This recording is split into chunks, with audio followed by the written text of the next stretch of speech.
Mm. Hello, Desiree. How are you doing today? Hi, Margaret. I'm really good. And how are you? Very well. Very well. Thank you. Today Oh, I have Desiree Brown Quilty with me today, and she is the editor owner of Second Bloom yeah. publication. Okay, Yeah. you are an educator, and you were born in Jamaica. God, 100%. Yeah. Yes, yes, yes, yes. Yeah. So I run the Second Bloom newsletter on Substack, and the Second Bloom newsletter is for women over 50 who want to figure out what their next chapter is, who want to get clear on how to live the rest of their lives and confidence doing it. Because, women over 50, we've spent a lot of time prioritizing other people, family, the jobs. Now it's time to think about ourselves. So I help women in that position who feel that, that inner calling, the little thing that niggles at you that says there's something else, there's something more. So I help women to figure out what that something else is, get clear on that, and the confidence to go after it. And you did say that I was born in Jamaica. That is correct. Many, many years ago, and I left in 1988. So now, I identify as Jamaican and Irish, and I've lived in about 11 different countries. I consider myself a global citizen, which is why I always have a very difficult time answering that question, where are you from? So I usually say, I was born in Jamaica. But there's the story, there's this author called Chimamanda Adichie. She is from Okay. Nigeria. I don't know if you've heard of her. She's written lots of books. And she talks Okay. about the idea of a single story. So when you say you're born in place X, people think all the things that are associated with place X, and they put you in a box and it's a single story, but that's not it, right? Which is why I always have to, expand on that. Yeah. Well, Yeah. So that's that, some. yeah. So that's wonderful. So when you're talking about the woman and the elevation evolution Mhm. of her life, of her career, can you give us a glimpse inside of your transformation? How much time do you have, Margaret? How much time do you have? Right. Okay. Where do I begin? Let's start from the beginning. So I was born in Jamaica 100 years ago, many years ago, and I left in 1988. So I've lived more than half of my life outside of Jamaica. Yeah, because I'm 59 now. And when I left, I was 22. So I studied in Belgium. I did my master's in Belgium. I got married. And we traveled around a lot. My husband at the time was an expat, and I was a trading spouse. I lived in different countries. We lived in Russia, we lived in Belgium, we lived in Germany, we lived all over the place. It was fabulous. It was great. But at some point I decided that I wanted more. I didn't want to trail anyone because I'm also an only child. And one of the fantastic things about that, my mother, Mrs. Brown, who's passed, bless her. She was born in Jamaica right after independence. Jamaica is 63 years old, and Independence Day was August 6th, which is a couple of days ago. And one of the things I drilled into my head was that as a woman, you have to be independent. You have to be independent. You've got to be educated. You have to be in a position where no one tells you what to do. You have to be able to march the beat of your own drum. So that's me. So that's not the type of person that has a wife profile. So I was just not a very good wife. Fabulous husband, but just not a good wife because I wanted to do my own thing and go places on my, not on my own, but go wherever I wanted to go. So after a bit, I decided this was not for me. So I packed my bags, and I remember booking a 6 month ticket to Vietnam. At the time we were living in Germany. It was right after 9/11. So I think 9/11 was that thing that said, oh my God, I don't know what's going to happen in this world. I need to do what I need to do. So I remember booking a 6 month ticket on Lufthansa. I will never forget. We were living in Germany at the time. And I decided that, I wanted to go and, start teaching because I always felt that call to teaching. And up until that time, I hadn't been teaching. I'd been doing lots of different things because every time we moved country, I had to adapt to whatever the market was. So I started off studying in hydrology, which is like math and engineering. And, when we moved to Russia, obviously I'm not going to work as a hydrologist. So I started teaching in Russia, teaching English as a second language. And it caught on to me, my God, teaching, because when I was growing up, I kind of always wanted to be a teacher. But, people said, well, I knew as well, oh my God, Desiree, you're going to be poor for the rest of your life if you taught. So I'm like, okay, I'm not going to teach. So I did math and engineering. And here we go. How many years Ah, later in Russia, I ended up teaching English as a second language. And obviously, wow. if I always wanted to teach as a child, clearly it was something for me, right? And I really loved it. Right. So I did that in Vietnam. It's actually really good. I remember, yeah, so I moved to Vietnam, started teaching, ended up loving it.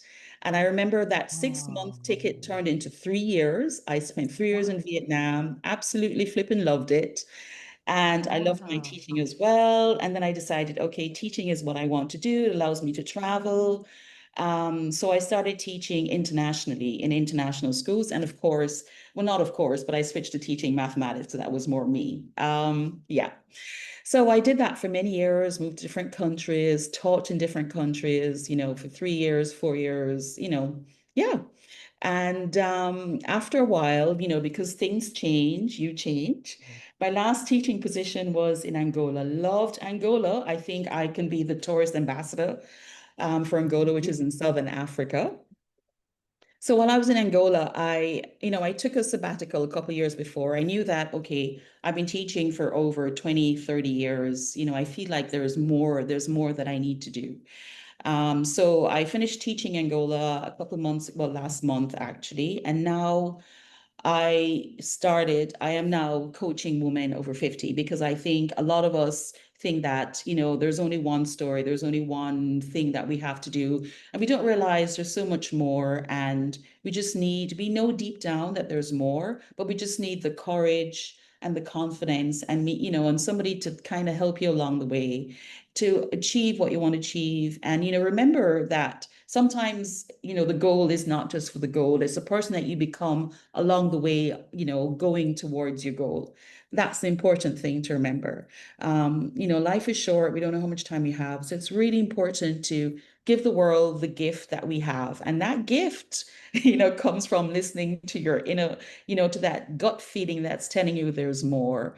Sometimes we're working in jobs that are no longer aligned and you feel uncomfortable, you feel stagnant. And after, so many years of teaching, that's what happened to me. After a while, I had nothing more to give. I was, teaching teenagers and I just felt tired, drained, exhausted. And I was just not happy. And I just don't think that was fair to the kids and to my colleagues. So I just, made a vague plan and I just took the leap. And although it's been a couple of months, I'm absolutely enjoying getting up in the mornings, being the master of my own day, deciding what I do. And, at the same time, helping other women. I absolutely love talking to women. I think we're just fabulous beings. And we're so much wiser than the other ones. Yeah. And so, I've been slow traveling. I started off after I finished in Angola. I think you know this. I started off in South Africa. Then I went to Thailand for nervous system reset to just unwind and just relax a bit. And I went to Amsterdam to visit my aunt. My aunt is about 90 and she's my last aunt. So I spent some time with her. And now I'm in Jamaica for a couple of weeks and then I'm off again. Not sure where, I'm not sure when, but yeah. And while I'm traveling, I'm doing what I'm doing, working on myself and helping other women, to be who they want to be, right? Become more aligned with who they want to be and who they are, really. Because, over the years, you forget it. You forget, society tells us so many things. You have to get the job, then you have to stay at the job. Then you have to retire and you have to sit and go on a cruise when you're retired. That's just bullshit. It's not necessarily, not everybody has that path. That's just not for everybody. And you really don't need a lot to be happy. That's another thing. You don't need the house and the car and all that. That's fine, the fabulous clothes, but that's not what makes us happy. What makes us happy is just living a life that's aligned with our own purpose. I'm telling you. I mean, I'm living out of a suitcase, 23 kilograms. I don't know how many pounds. That's probably about 46 pounds or so. And there's no problem. I've got everything I need in those 23 kilograms. Before that, I never thought that was possible because you've got a great apartment, the television, the car, and all that. And things have worked out so well. I just, one of the hard things to do is, to trust in the universe. When you decide what you want to be or what you want to do, we freak out because we're going on a path it's not planned out. You don't know what's going to happen. And you just have to trust in the universe. It's hard, but every day you just have to remind yourself that the universe has your back. And when you've made a decision to go in a certain path, the universe will support you. Honestly, you don't know how it's going to happen, but just have to trust that the universe will support you. Yeah. And that was me. That's me in a nutshell. And by the way, Margaret, thank you so much for having me. I appreciate this. I do too, because your story is so aligned with mine as well. Okay. It's just so ironic. It's just I Uh-huh. followed the progression of my career with the Army, wherever Mhm, it took me. It mhm, also provided the people, the places, everything fell right into place. mhm, And I um I excelled. Okay. mhm, And then once my values were no longer in alignment with the organization, mhm.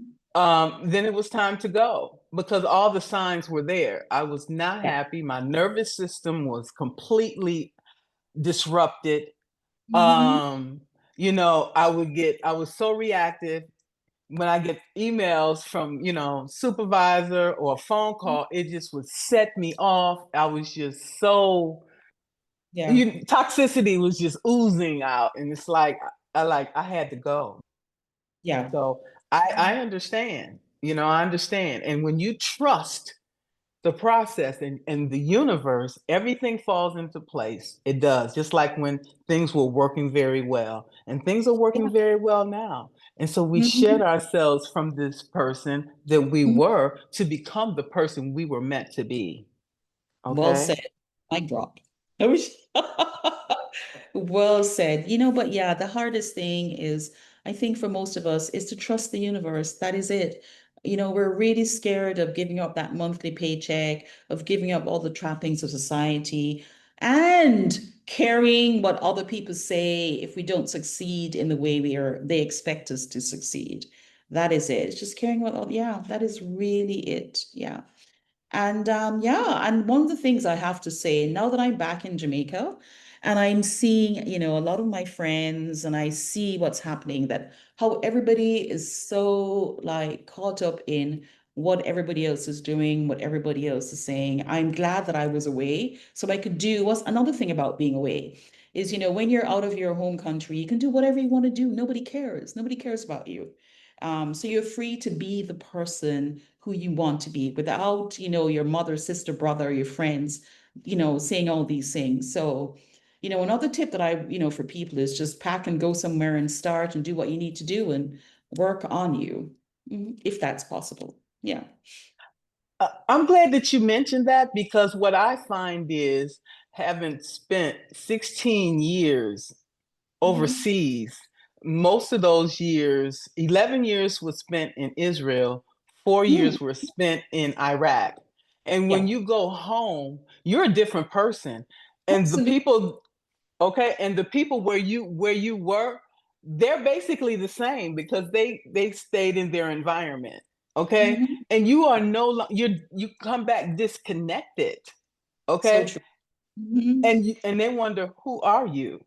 Yeah. you know and Mhm. you like, okay, I have really grown, and it's no offense against anyone, it's just life, it's truth.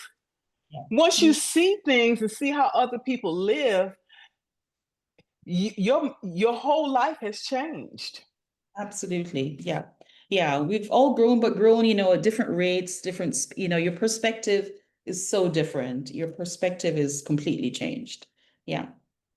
And people don't understand that. So That's why I will encourage women to get out and to travel the world, to see, to Mhm. experience life, because, the way we see things, when you look back, it's Mhm. like the Matrix. When you learn different things, Yeah. you, Uh-huh. your whole perspective change on life. Yeah. Okay. Absolutely. For sure, for sure, for sure. Yeah. Hmm. So the work that you do is very vital, and I work with high productive um, leaders to help them with transition and change. So we are always in transition, okay? And we all need that support system, which you and I provide. And Yeah. that's amazing. And who knows what that's going to be 3 years, 5 years down the road. We just Absolutely. follow, we just follow the path, right? And Yeah. trust the process. Trust the process, trust the universe. Yeah. Hmm. Yes. Do Yeah. you have anything else you would like to share? I think I pretty much shared my entire life story. Is there anything else that you wanted to ask me? No, no, I don't, but I want to thank you so much for your time. And Mhm. I'm really grateful for this conversation today. And I've really learned a lot more about you and about life. And that's always the advantage of having, these conversations. Absolutely. Yeah. So yeah, my Substack is really to support that work, support my coaching. I share stories about women who have actually gone out, done the thing, followed the path, trusted the universe. Yeah. So I think for the next chapter, it's really is encouraging women like myself to do the thing, pretty much. Do the thing. Yeah. There it is. There it is. Thank you so much. And you enjoy the rest of your day or night. And thank you for having me, Margaret. It was fun. Thank you. Yes, thank you. All right. Bye. Bye.